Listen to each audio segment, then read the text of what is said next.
Lendo Srila Prabhupada Lilamrita, sexto volume, capítulo 2, Pregando para os Estados Unidos, parte 1. Filadélfia, 11 de julho de 1975. As recepções a Prabhupada costumavam ser grandes aglomerações espontâneas. A população do templo aumentava bastante antes de sua chegada a uma cidade, já que convergiam devotos de outros centros. Todos iam saudá-lo no aeroporto, exceto um punhado de discípulos, a devota que preparava a refeição de Prabhupada, os rapazes que assentavam as últimas peças de cerâmica em seu quarto ou trabalhavam no carro de Rath-Yatra. Nos aeroportos, Srila Prabhupada já se acostumava a ver bastante fanfarra, o estardalhaço rítmico dos símbolos de mãos, a bateria de mridangas, o coro de 100 ou mais devotos felizes cantando Hare Krishna. Ele só objetava se eles se tornavam selvagens ou inconvenientes. De outro modo, como representante de Krishna, ficava satisfeito de ver uma recepção entusiástica, aceitando flores e reverências, como um vice-rei aceita homenagens em nome do rei. Por sua graça, o louvor e a adoração eram diretamente ofertados a Krishna. Assim sendo, como em quase todas as recepções em aeroportos, Srila Prabhupada ficou satisfeito ao embarcar na Filadélfia. Com olhares amorosos, ele reconhecia os rostos familiares de seus filhos e filhas espirituais. Devotos adiantavam-se para colocar guirlandas de flores ao redor de seu pescoço e os repórteres também adiantavam-se com câmeras fotográficas, microfones e blocos para anotações. Embora não tivessem vindo para oferecer louvor devocional a Prabhupada, eles também pareciam servi-lo ao lhe proporcionarem a oportunidade de pregar. Uma repórter perguntou: ouve-se dizer que o movimento consciente de Krishna é que certas pessoas consideram o movimento sexista ou racista, pois os devotos ou as escrituras védicas definem determinadas propensões das mulheres ou dos negros. Eu gostaria que o senhor comentasse sobre isso. Ela falava rapidamente e Brahmananda Swami repetiu para Srila Prabhupada: ela diz que o senhor confere papéis inferiores às mulheres e aos negros. Prabhupada: conferimos papéis iguais espiritualmente. Materialmente, ao homem que serve e ao homem que é servido. Como você pode evitar isso? Você acha que todos podem ser servidos sem ninguém que os sirva? Materialmente? Do ponto de vista material, temos o pai, o filho, o amo, o servo, o homem e a mulher. Como você pode impedir isso? Porém, do ponto de vista espiritual, todos eles são iguais. Os mesmos temas e o mesmo desafio de Chicago eram retomados. Repórter: então, o que está acontecendo materialmente não é importante? Prabhupada: materialmente há distinções. Porém, quando você chega à plataforma espiritual, quando você aprende a perceber a alma espiritual dentro de tudo, aí está a igualdade. Você está usando uma blusa vermelha e eu estou vestido de outra maneira. Sempre há essa diferença. Existem tantos homens e tantas mulheres e eles se vestem de maneiras diferentes. Você não pode dizer que eles são todos iguais pela roupa que vestem. Mas por baixo da roupa, as entidades vivas, estas são iguais. Fazemos essa distinção materialmente, mas não espiritualmente. Eu gostaria de fazer uma pergunta, disse outro repórter. Que é isso que o Senhor está proporcionando, que provoca tanta emoção nessas pessoas? É porque eles estão sendo educados espiritualmente. Estamos acima da plataforma material, portanto não fazemos distinção alguma entre americanos, indianos, negros, brancos. Não fazemos semelhante distinção, todos são servos de Deus, você entende? Outro repórter mencionou a existência de muitos gurus e perguntou por que Prabhupada achava que seus ensinamentos eram verdade. Porque falamos a verdade. Não estamos aqui para enganar ninguém, nem dizemos eu sou Deus. Conhecemos nossa posição verdadeira. Deus é grande, nós somos todos servos. A pergunta fora feita com típica atitude de questionamento irreverente dos respostas. Mas Prabhupada replicava com sobriedade, refletindo-se em sua própria posição em relação a Krishna. Como posso dizer que sou Deus? Perguntou ele. Ele abaixou a cabeça. Não tapeamos ninguém, dizemos a pura verdade. Por isso ela agrada. Se o que digo é uma farsa, isso poderia surtir efeito por algum tempo, mas não perdurará. Repórter. A celebração de vocês é amanhã. Em que consistirá essa celebração? Celebração? Trata-se de recordar Krishna, o Senhor. Ele visitou Kurukshetra, um local na Índia, na companhia de seu irmão e sua irmã.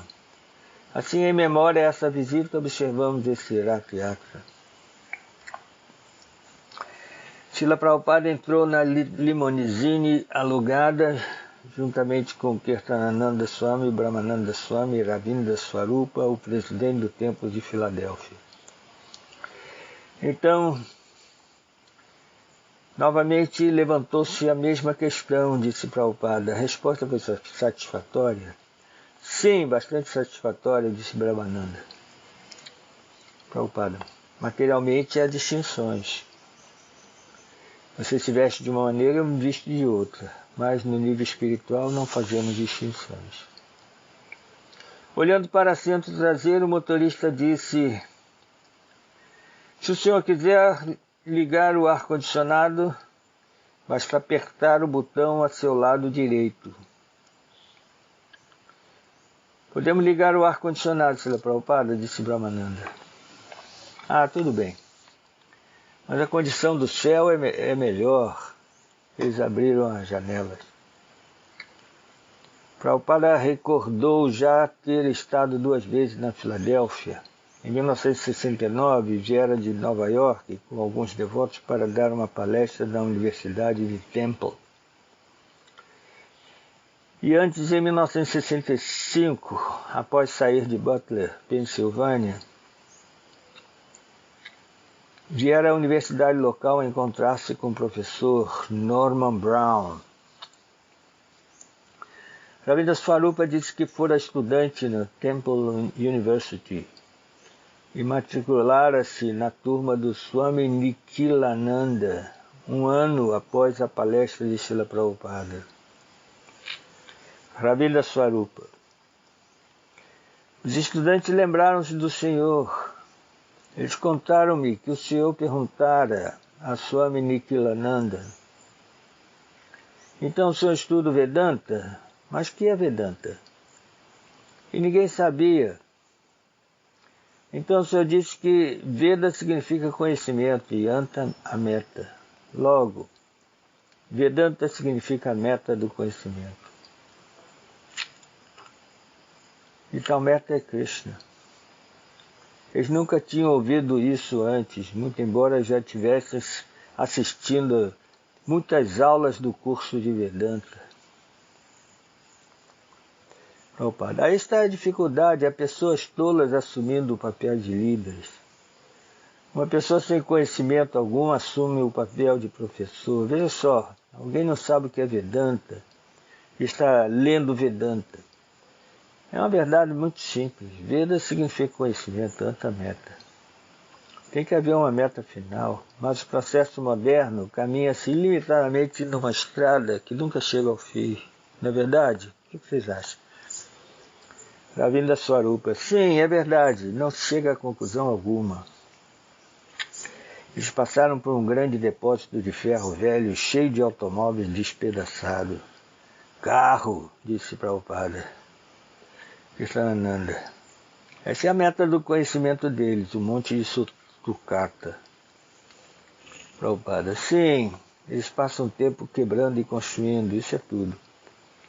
Eles não indagam por que quebrar e construir, por que não algo permanente.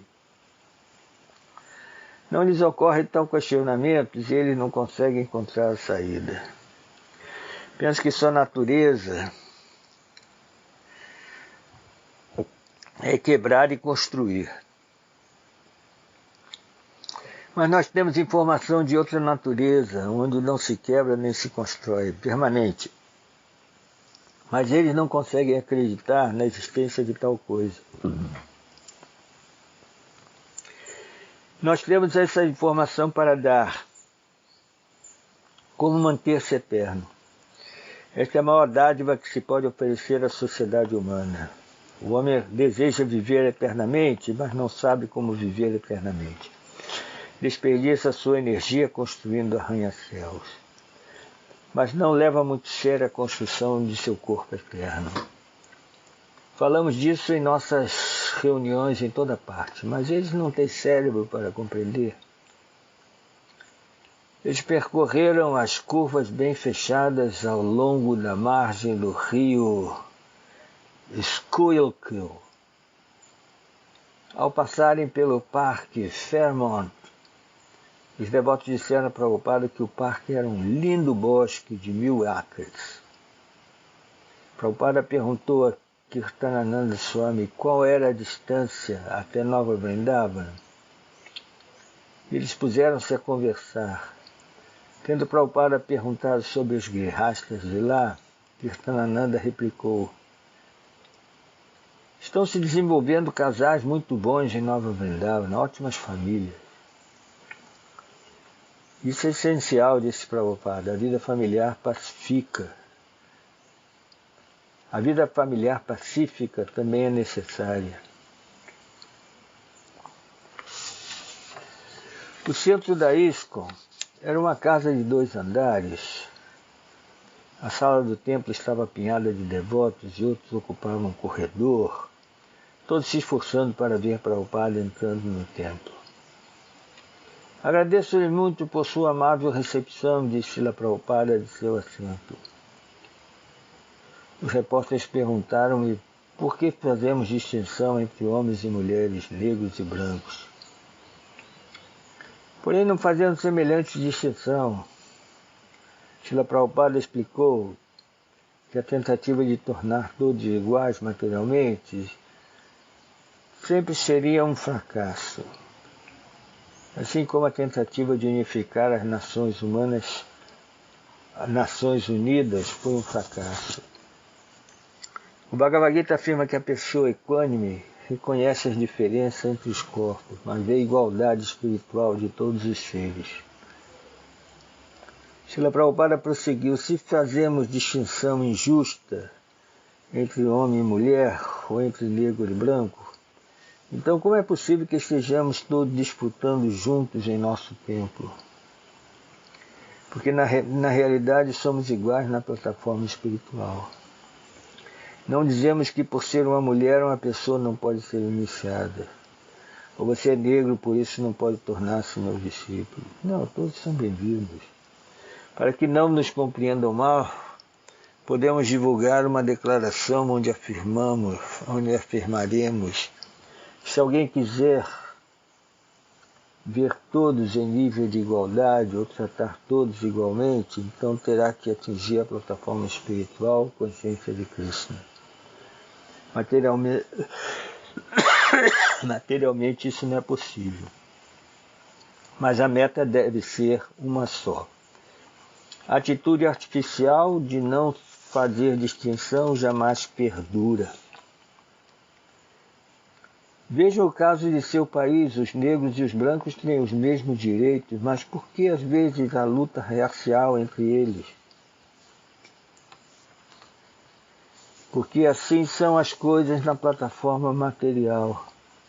Sustentamos que atingimos a plataforma espiritual. Será possível experimentarmos essa igualdade. Pode-se ver isso na prática. Enquanto cantamos e dançamos aqui, a criança dança, o pai dança, o negro dança, o branco dança, o jovem dança, o velho dança. Vocês podem ver isso na prática, todos estão dançando. E não é dança artificial, nem coisa de cachorro. Isto é êxtase espiritual. Após sua palestra, Prabhupada perguntou se havia pergunta. Raviendra Swarupa: qual a melhor maneira de lidar com o ceticismo? Ceticismo, patifismo. Os devotos riem. Não queremos lidar com o patifismo. Vamos lidar com o bom senso. Ceticismo. Eles não creem em nada, tudo é falso. Tamanha é a frustração que eles acham que tudo é falso.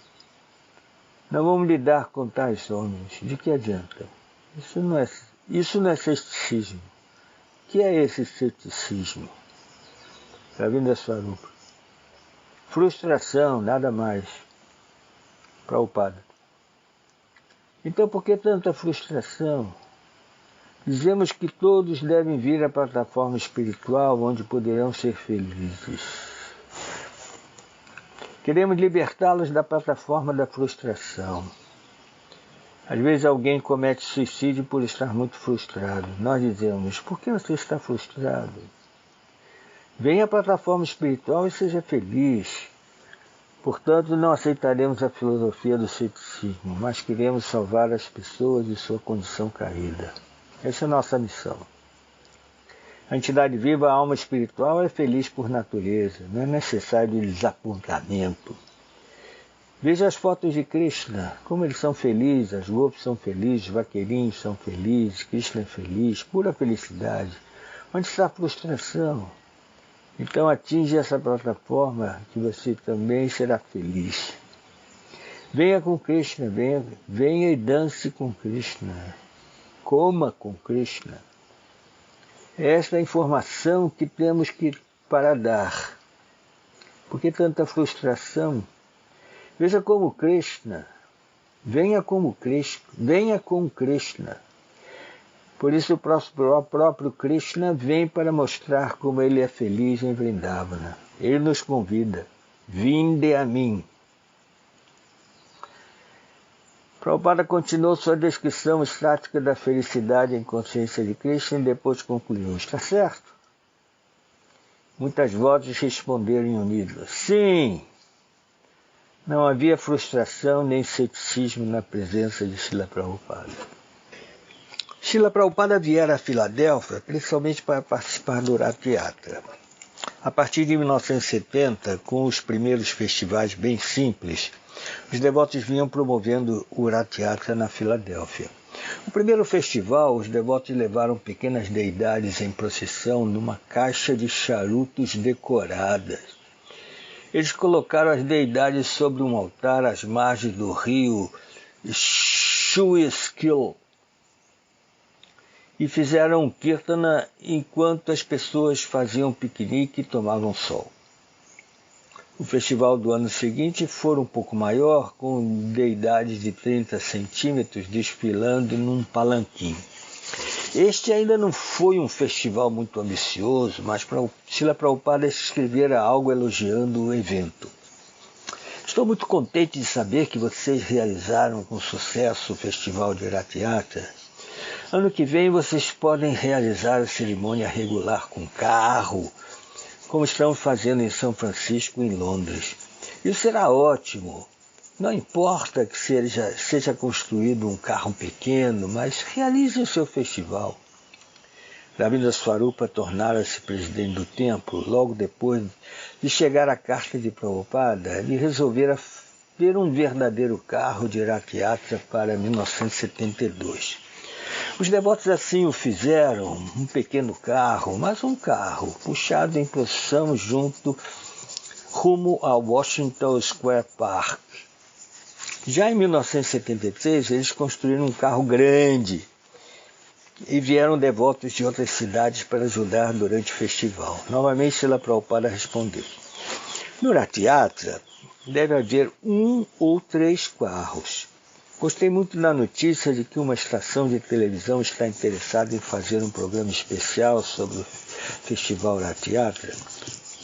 Esses festivais são bons para mostrar às pessoas em geral que a consciência de Cristo é um verdadeiro divertimento. Tudo é mais simplesmente artificial. Seus planos para o Festival de Rath Yatra são ótimos. No verão de 1974, Ravinda Swarupa escrevera a Prabhupada, descrevendo-lhe as atividades de pregação de Filadélfia, e enviaram-lhe fotos das deidades de Jagannatha. Srila Prabhupada ficou comovido com as fotos. Desejo-lhe agradecer-lhe 100 vezes pela maneira excelente com que você está adorando a deidade aí, como posso constatar pelas fotografias coloridas que você me enviou. Desde a minha infância, eu também adorava o Sr. Jagannatha. Aos 6 anos, ganhei de meu pai um rata, com o qual eu realizava o Rath Yatra pela vizinhança. Agora, no mundo ocidental, vejo vocês adorando o Sr. Jagannatha com muito esplendor, o que me agrada bastante. Agradeço-lhe novamente pela maneira com que você está conduzindo a adoração à deidade no templo de Filadélfia. Quanto à cerimônia de Rath Yatra, continuo realizando-a, que eu comparecerei aí ano que vem. Mas continue promovendo uma cerimônia esplêndida para o povo da cidade. Estou certo que isso será um sucesso. Em 1975, Srila Prabhupada escrevera de Denver, garantindo aos devotos de Filadélfia: Sim, estarei chegando aí sexta-feira de manhã, no dia 11 de julho de 1975, proveniente de Chicago. Espero realmente poder encontrar-me com os professores. Logo, quando os devotos de Chicago tentaram convencer Prabhupada a ficar e participar do festival deles, programado para a mesma época que o de Filadélfia, ele recusara. Logo após a chegada de Srila Prabhupada, começou a chover, sexta e sábado o dia inteiro. Quando chegou o momento da caminhada matinal de Prabhupada, a chuva ainda caía. Ele disse: bem, hoje farei minha caminhada de carro. Entrando no carro com alguns de seus sannyasis e membros do GNC, ele foi dar um passeio pelo Fairmount Park. Continua a chover no sábado até o momento do desfile do Rath Yatra.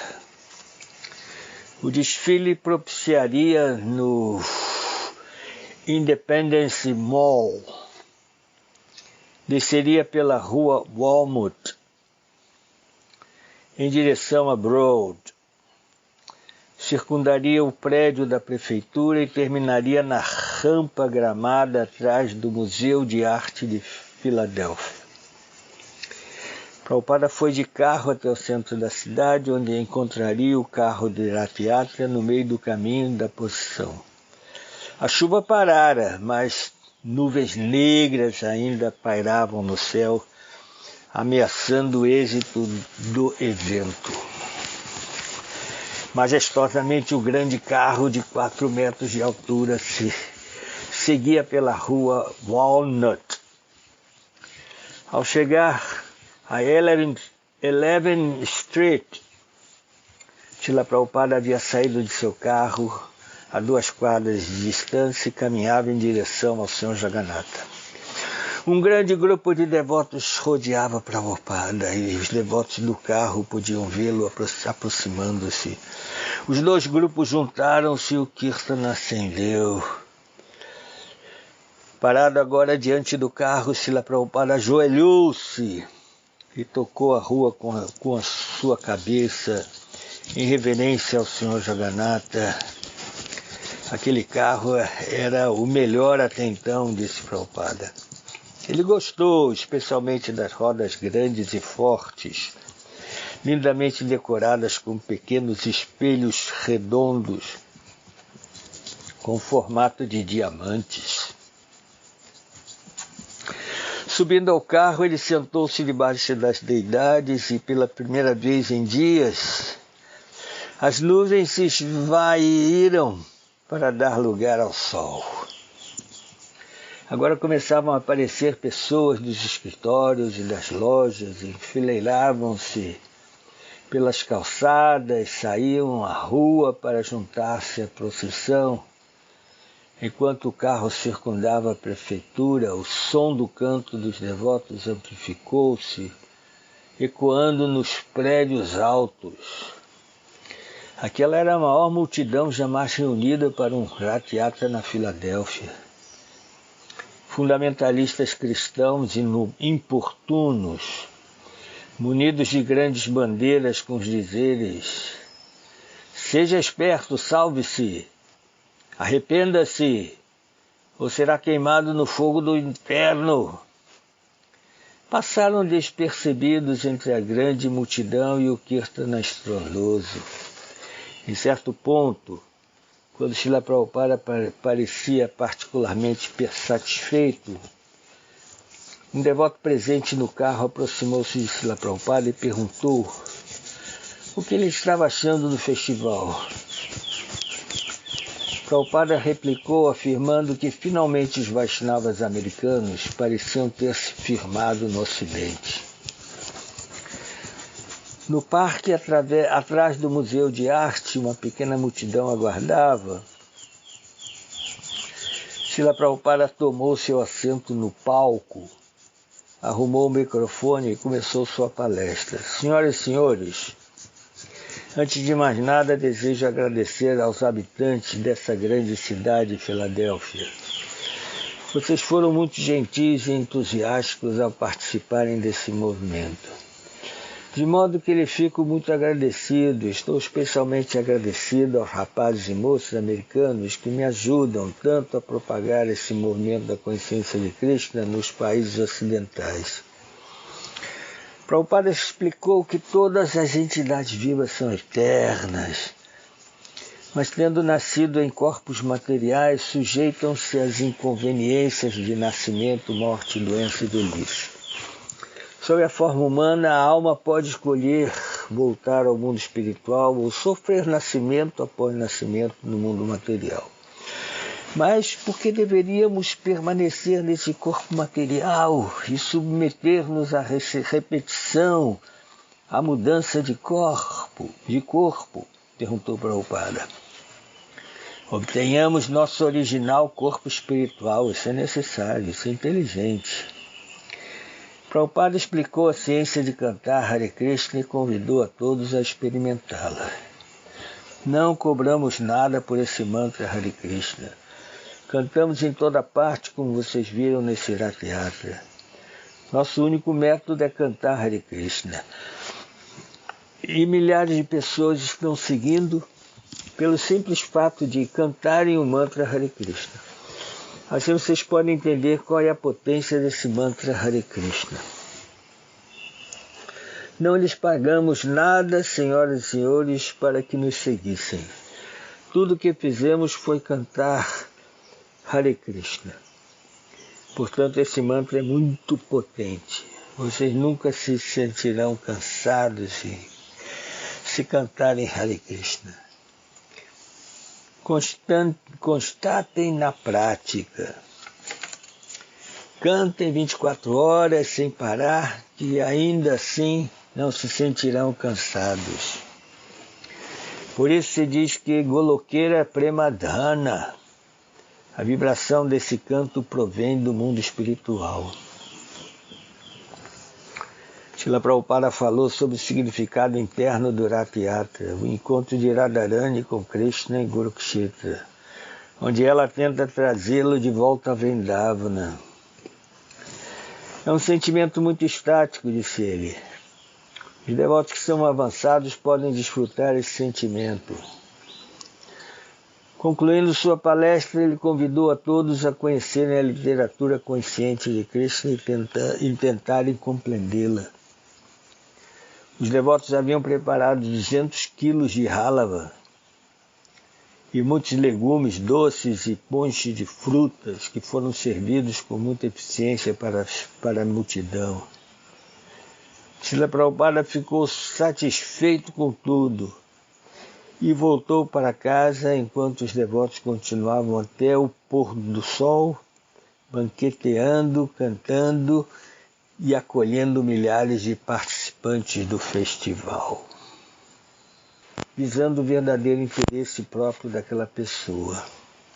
Ele sabia que Sandy Nixon não conhecia as respostas às perguntas que fazia e podia compreender que ela não indagava como um discípulo submisso, a compreender que ela não indagava a despeito das contas de japa ora assumidas. Não obstante, ele foi compassivo, respondendo para iluminar tanto a ela quanto aos leitores dela.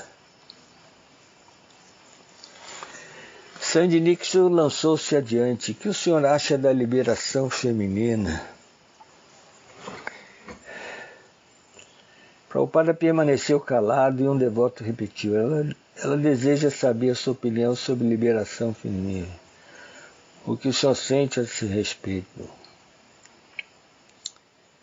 Eu não quero falar disso, disse Srila Prabhupada, porque a expressão séria de Srila Prabhupada transformou-se lentamente num sorriso, então ele deu uma gargalhada. Todos riram. Seus comentários de Chicago ficaram famosos. Por um lado, ele não queria despertar outra polêmica, porém pretendia esclarecer o assunto. Ele continuou.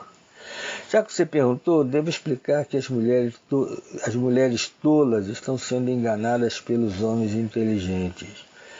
Em seu país, a mulher tem liberdade. Liberdade significa ter os mesmos direitos, não é assim? Homem e mulher têm os mesmos direitos. Sandy Nixon. Eles estão tentando chegar lá. Prabhupada. Certo, tentando. Mas vocês mulheres, vocês não perceberam que, com esses ditos direitos iguais, os homens estão enganando as mulheres. Se não, vejamos. Um homem e uma mulher se encontram, se apaixonam um pelo outro, aí fazem sexo e a mulher fica grávida, o homem vai embora. A própria mulher acaba tendo que cuidar do filho e pedir esmola ao governo. Por favor, dê-me dinheiro. Essa é a independência de vocês? Vocês podem afirmar que isso é independência? Ou então a mulher tenta matar a criança. Vocês acham que essa independência é saudável? Qual é a sua resposta? Srila Prabhupada olhou desafiadoramente para as duas mulheres. Elas haviam feito suas perguntas. Agora era ele que perguntava. Senhorita Jones, o senhor quer saber se eu mataria ou não uma criança? É essa a pergunta? Sim, é o que elas fazem, aborto. Senhorita Jones, bem, a escolha é da mulher. Prabhupada, você escolhe matar seu filho. Será que essa é uma escolha sensata? Sandy Nixon, é o pior crime que alguém poderia cometer. Srila Prabhupada para a senhorita Jones. Você acha que isso é bom negócio? Senhorita Jones. Acha que é um assunto muito complicado. Prabhupada. É por isso que eu digo que eles estão enganando em nome da independência. Você ainda não compreendeu isso. Eles estão enganando e você fica pensando que é independente. Sandy Nixon. Elas esqueceram-se da responsabilidade que a liberdade acarreta. Sim, eles não assumem a responsabilidade, eles vão embora. Desfrutam e vão embora. E a mulher tem que assumir a responsabilidade. Ou mata a criança ou mantém esmolando. Vocês acham que esmolar é bom? Na Índia, apesar de serem muito pobres, ainda assim elas não se tornam independentes. permanece sob o cuidado do esposo, que assume toda a responsabilidade. Assim a mulher não tem que matar o filho nem precisa esmolar para mantê-lo. Então qual das duas é independente? A que se mantém sob o cuidado do esposo ou que é livre e a desfrutada por todos? Não existe liberdade, mas mesmo assim elas pensam que têm liberdade. Isso quer dizer que, sob quaisquer que sejam o pretexto, os homens estão enganando as mulheres. Assim, em nome da independência, elas concordarem de serem enganadas por outra classe. Esta é a situação. Prabhupada explicou que o movimento da consciência de Krishna tinha maior respeito pelas mulheres, mas para protegê-las dessa exploração pelo homem, disse ele. Ensinamos como elas devem agir.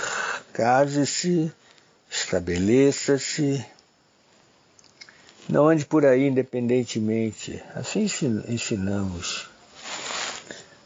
Mas no que diz respeito à consciência de Krishna, distribuímos-la igualmente. Não discriminamos. Ah, você é uma mulher menos inteligente ou mais inteligente, por isso não pode vir. Não dizemos isso, acolhemos a mulher, o homem, o pobre, o rico, todos. Isso porque essa plataforma da consciência de Krishna é a igualdade. Isso é igualdade. Em seguida, a senhorita Jones pôs-se a fazer suas perguntas. Desde a chegada de Srila Prabhupada a Chicago, ela vinha observando o que considerava ser a excessiva opulência material de Prabhupada. O senhor diz que é muito pequeno, começou ela, e que não é Deus. Ainda assim, sendo eu uma leiga, parece-me que os devotos tratam-no como se o Senhor fosse Deus. Prabhupada, sim, esse é o dever dos devotos. Veja o exemplo de um oficial do governo. Pessoalmente, ele não é muito importante, mas enquanto cumprir a ordem do governo, deve-se respeitá-lo. Mas enquanto cumprir deve-se respeitá-lo como se respeita o próprio governo. Esse é o método.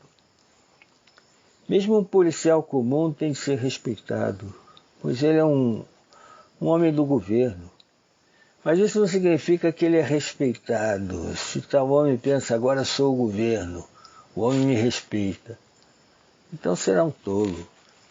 Porém, dita a etiqueta que se deve prestar o respeito ao homem do governo como se presta ao governo. Senhorita Jones. E quantas muitas belas coisas materiais que os devotos lhe trazem, por exemplo, quando o senhor sai do aeroporto, uma tremenda limousine o aguarda. Como entender isso? Isto o te ensina a ter respeito. Se você respeita um homem do governo como sendo o governo, então deve tratá-lo à altura. Se você respeita o mestre espiritual como sendo Deus, então deve oferecer-lhe o que oferecia a Deus. Ofereceria a Deus. Senão, de que outra maneira pode alguém tratar-me como Deus? Só na imaginação? Não, na ação também. Perdão, o que foi que o senhor disse? Se o mestre espiritual é tratado como Deus, então o devoto deve mostrar na prática como está tratando como Deus. Deus viaja para o ouro. Logo, caso se ofereça ao mestre espiritual um carro comum, isso ainda não é suficiente, pois ele deve ser tratado como se fosse Deus. O que significa esse carro para Deus? Os devotos riram ao afirmarem a ousada lógica de Prabhupada. Ele nunca havia pensado muito bem nisso. Se o Guru é representante do Deus, por que então sofismar se lhe é oferecido um mero Cadillac deste mundo material? Prabhupada, só isso não basta. Se Deus viesse à sua casa, você lhe traria um carro comum ou providenciaria um carro de ouro? Você diz que eles me oferecem um tremendo carro, mas eu digo que isso não é suficiente. Eles ainda estão longe de tratá-lo como Deus, seja prática. A senhora Jones não achou aquilo engraçado, ela tinha outra pergunta. Suas perguntas tornaram-se mais desafiadoras. E Prabhupada explicou-lhe que ela precisava ter visão espiritual para poder julgar as coisas na perspectiva correta. Mas se você não tem visão, o fato de eles me oferecerem um carro bonito a deixa invejosa. Portanto, treine seus olhos para ver. Um cego não pode ver. Cuide de seus olhos, aí poderá ver. A senhorita Jones tinha mais uma pergunta. Segundo ela, uma das coisas mais difíceis de entender na consciência de Krishna eram as deidades. Como alguém criado no Ocidente podia aceitar que as deidades representam Deus?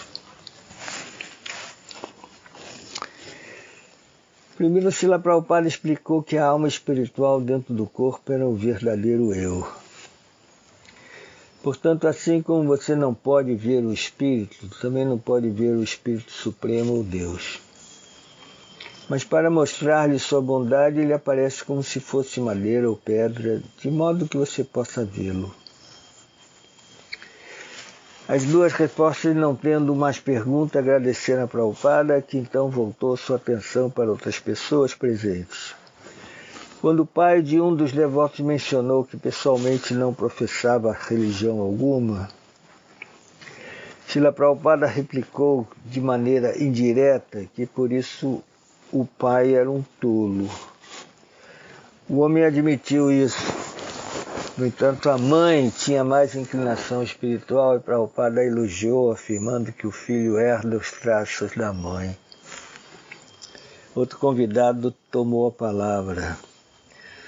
Swami, será que o senhor poderia orar por mim? Estou orando por todos, explicou Prabhupada suavemente. Essa é minha missão. Eu não viria aqui se não fosse por isso. Uma mulher dirigiu-se a Prabhupada. Como mãe, também desejo agradecer-lhe. Minha filha Joy encontrou a consciência de Krishna. Ela receberá sua iniciação amanhã. Prabhupada. Recomendamos o mesmo aos demais. Todo americano deve ser iniciado. Essa é a nossa recomendação. Quanto mais cedo vocês aceitarem essa proposta, melhor será para vocês. Conhecer Deus e amá-lo. Onde está a dificuldade? Alguns estão interessados e outros, por que não? Prabhupada novamente olhou para o pai que afirmara não ter religião. Seu filho está interessado, disse ele. Porque o pai não está? Qual é a razão? Assim prosseguiu o darshana noturno até que após algumas horas Prabhupada encerrou e distribuiu o prasada. Ao sair o último convidado, várias devotas perguntaram a Prabhupada sobre a verdadeira posição de suas discípulas.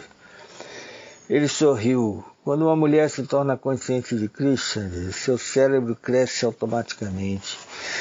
Os devotos riram. Enquanto ela sorria, seus devotos puderam compreender. Quando ele sorria, seus devotos puderam compreendê-lo perfeitamente. Todo aquele que se tornava devota, homem ou mulher, ficava mais inteligente.